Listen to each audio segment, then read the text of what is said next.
Hello! Hello!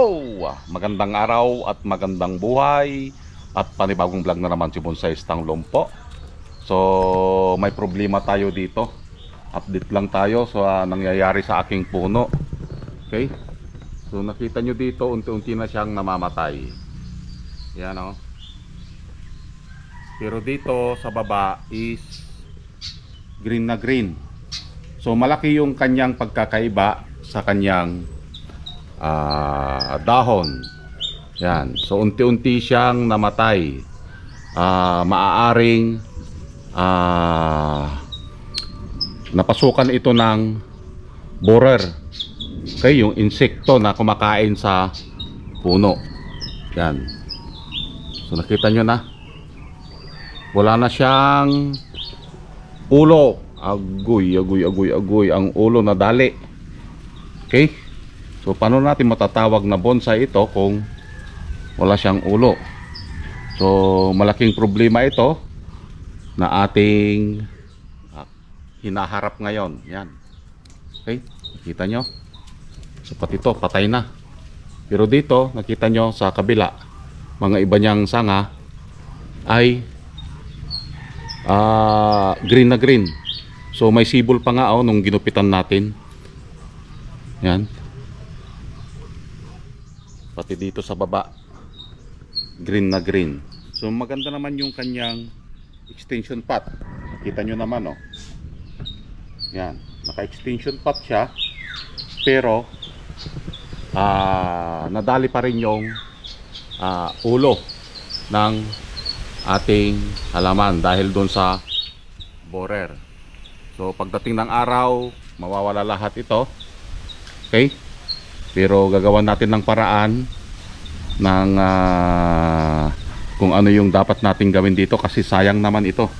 Nalagaan natin ng 5 taon tapos ganito na ulit yung mangyayari. Mamamatay lang. Yan. Parang siya. Agoy. Parang siya.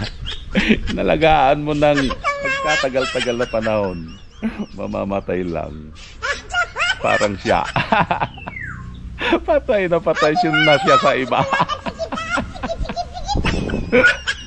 Nalagaan mo na lang ng taon tapos mawawala lang. Agoy, parang bonsai lang. Pero gagawan natin ito ng paraan. Okay? Sana ganun din. Nagawan mo ng paraan. So ito lang yung kanyang update ngayon. So nakita nyo naman maganda naman yung kanyang mga dahon dito sa lower part.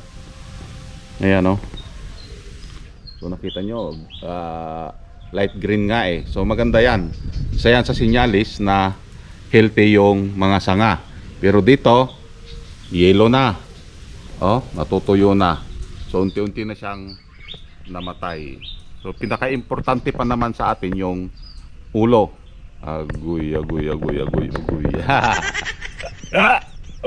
Ulo ng bonsai, importante ito. So hindi mo matatawag na bonsai kung wala siyang ulo. Dahil ang bonsai meron siyang harap, mayroong likod, meron din siyang paa. Yan. And then may mga kamay, ito yon, mga sanga. Yan yung kanyang kamay, and then yung ulo para mabuo siyang isang bonsai. Yan. So malaking problema ito. So tignan natin pagdating ng panahon o araw na may workshop natin ito. Siguro try natin tanggalin ito kung ano yung kanyang magiging itsura, and then magpapatubo ulit ng panibagong papunta dun sa ulo. Okay? So yun ang plano sa kanya.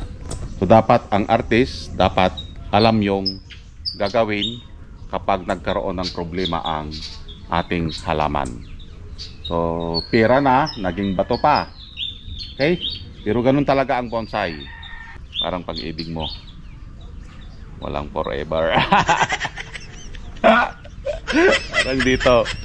Okay? So maraming salamat at nasama nyo na naman si Bonsai Tanglong po. Hanggang sa muli. Bye bye.